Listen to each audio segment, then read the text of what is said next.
Hello everyone, my name is Christian. Welcome to my hobby blog. Today we are talking about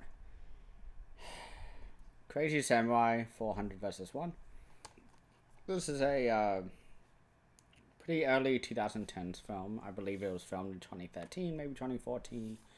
But they had a crowdfunding campaign that finally got them to finish and edit the movie and put in CGI and so on and so forth to finish it by 2020. And so this is released by Hi-Ya Original. It's a company I don't know of. But this movie has been hyped up for years for me. I have been slowly following this movie, like just keeping my eye out. And what do I think? Very fucking disappointing, but also a lot of fun in ways that the filmmaker didn't intend. So what do I mean by that? First, let's go into the premise. It's a crazy samurai against 400 people in a one-take film. It's 70 minutes of one take. The first 5 minutes is actually filmed like a traditional film. Like they have really good cameras. It was really well shot. The acting was great, and the event that kickstarts the 70-minute one take fight is that Musashi Miyamoto, who is a very famous samurai figure from history from the 17th century, so the 1600s, he recently killed like a pretty famous, lord or retainer, and that clan vows vengeance on him.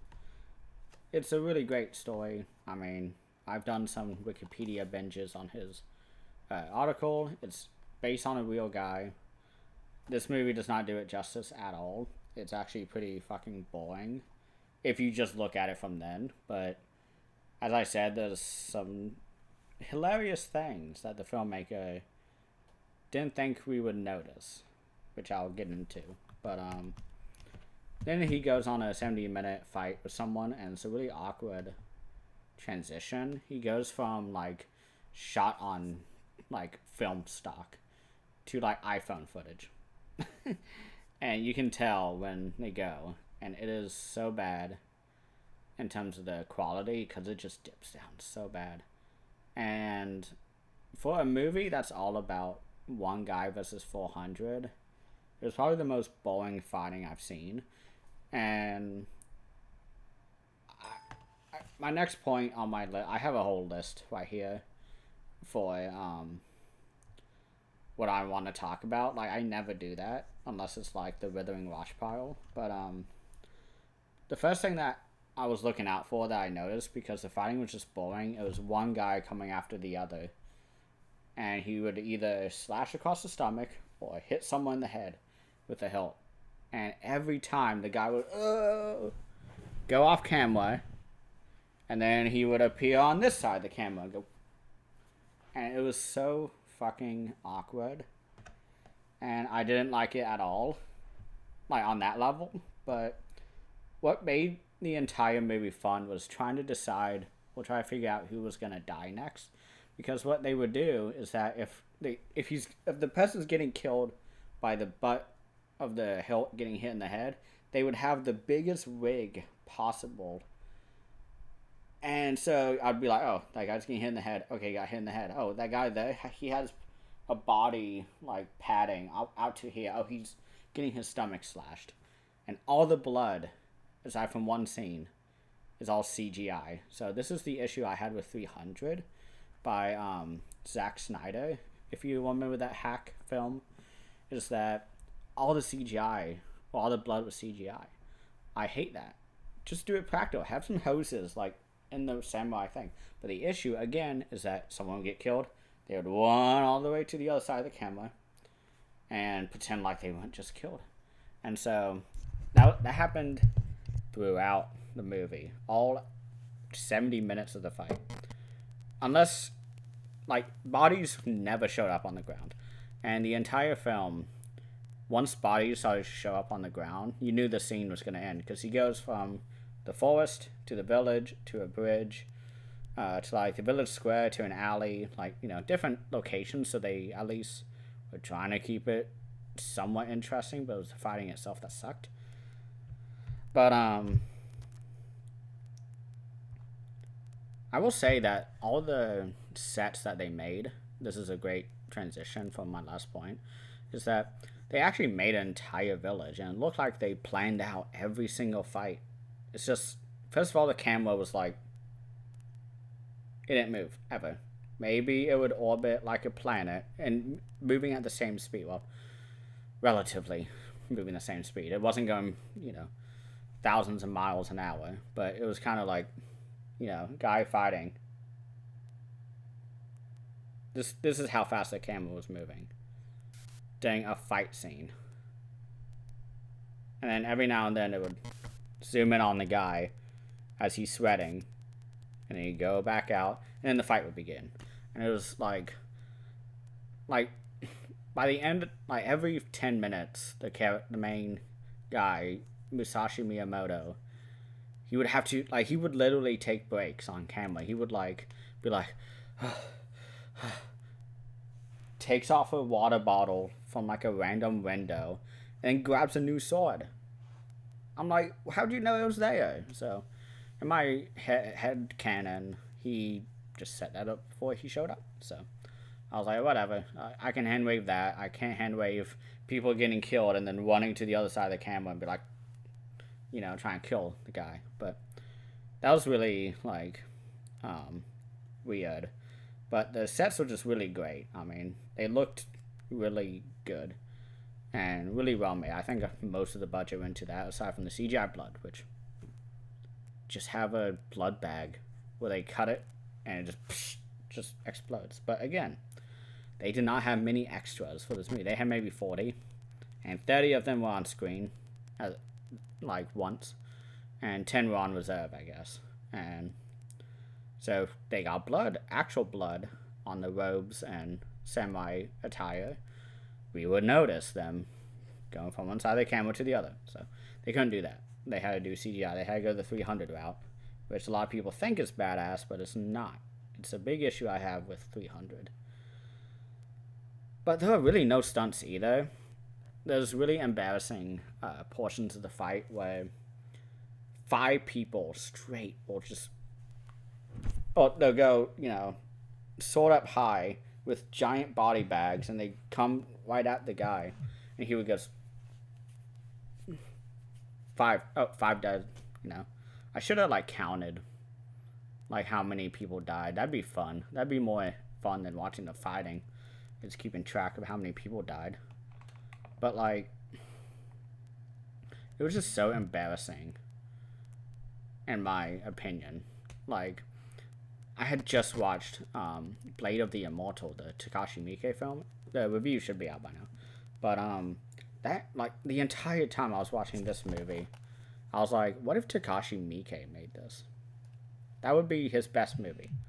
And I love Blade of the Immortal. It's up there with Kurosawa in my opinion. I really love that. But all I thought about was how Miike would just run with the idea and just do so well. The only thing I can give this movie is that they're the only ones who have ever made a one-take samurai film. I mean, no one else has tried it because it's really hard. Because, again, if you have a guy who's just minimally fighting people and having to take a break for every, 10 minutes for an hour, over an hour, for him to, drink some water, and the camera's just watching him drinking water, it's not interesting. What they should have done is have twins, maybe, who look just no different at all, but they can switch them out, as the camera goes by and then they turn the camera, it's oh, the other guy's walking away, so you can keep going, but that wouldn't work. The fight scenes aren't really all that much. What was also funny is that if the guy wasn't running off camera or stumbling off camera, they would always have 2 guys beside the dead guy carry him off screen, and you see the guy get up and walk back into the camera.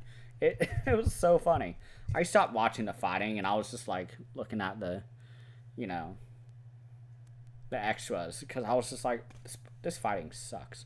And so by like the 30-minute point of the fight, so about 45 minutes in the movie, I was just watching all the extras. I did not KO for the main guy. So again, it's a very disappointing movie, as I've been hearing about for years, about how awesome, this one-take samurai film is. And then I watched it, and I was like, oh god. But then I was like, wait, I can watch all the extras. And so I was just watching the extras for the rest of the movie. But the one bit of practical gore that they used was towards the beginning, during his first water break, where we have 5 named samurai who show up and they're like, I am Yamaguchi, I'm gonna kill you. My name is Sachirichi, you killed my brother. All that stuff. And it's like, you're like, oh, he's gonna kill him. It's a 70-minute fight. He's not gonna get wounded. They don't have practical effects. And so there was one guy who had like chains and like a sickle and was like hit like a plank like twice, and then there's a like platform thing like holding up like the second story of a like inn, and the guy is right here, the enemy, and the samurai is here, and he stabs a guy behind the platform so you don't see it. Now I can tell there's a hose right on the other side, and just splats him in the face with blood. And I was just like, okay, did he squeeze a blood bag and just hit him in the face? That was a little disappointing in my opinion. I've already talked about my stations, my resting stations that the actors set up. The music throughout this movie is really embarrassing too. I mean, it's not bad. If the camera wasn't just like a planet slowly revolving around the guy and then going back the other way, or going really close. If it was instead like it really made me like disappointed that this wasn't a Takashi Miike film, like throughout the entire movie. And so if they actually, every time they did that, they would go to a new scene or they would zoom in, the music would stop, and it was like trailer music, and it'd zoom back out and he would go back into it. The only time we actually have stunts and a good fighting, it's not even in the one take part, it's the end of the movie where he kills everyone after a very embarrassing raining scene where you could tell it's a hose. They put a rain filter over the camera. Like, they put in like a render movie maker effect that had like raindrops going down, and then they just like off camera they had a hose going on the 2 final guys. But after that we get like a 7 years later, and a couple of people show up and they're like, hey, you killed this clan, why? Like, that's not cool. You couldn't spare them. He's like, I am death. He just like starts fighting people. And then it was just so embarrassing because, and like awesome at the same time, because immediately I was like, why wasn't this the entire movie? He's like jumping, he's chopping fingers off, like fingers are flying off, hoses are going off, and I'm like, why even have this scene? Put that budget into the actual one take film. Like, why is this happening now? And I was just really disappointed.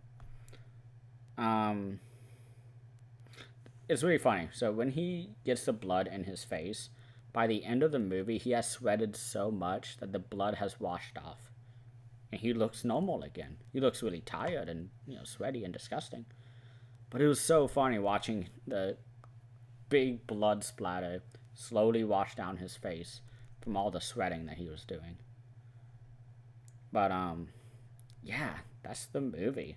It was so disappointing, and I know I went on a while, but it just baffled me. Like, if you want to die, just do a shot every time someone stumbles off camera. You'll die within like a minute. because it's every person just wants off a thing. Like, it would have been great if instead we got like a Takashi Miike film where, I mean, it's already been done. Like, I'm trying to think of like a one take Takashi Miike samurai film, because Takashi Miike has made his amazing samurai films. He made Harakiri. He made I don't want to talk about the other one. This one's Blade of the Immortal, and then 13 Assassins. Like, he made those three, and they're all really fucking good. But 13 Assassins is about 13 assassins versus like 500 people, and they booby trap an entire village with the permission of, you know, the villagers, and they just slowly kill them off until they finally kill the lord that like butchered and tortured one of the wives. And I'm like, just make a one take version of that, you know? Like, it's really made me think of all the opportunities they could have had they more focused on the execution rather than the idea. Because the idea is great, one guy versus 400, but they didn't take it anyway. I mean, it's just really disappointing. So yeah, I'm at 16 minutes. I didn't think I would talk about this for so long, but thank you everyone for watching, and let me know what you guys think of this, what you think could have been done better. I mean, I love talking about that, the what ifs of film. So let me know if you also agree that Takashi Miike should have made this film, because I do. I am, that's all I thought about for the last half of the movie. So thank you all for watching.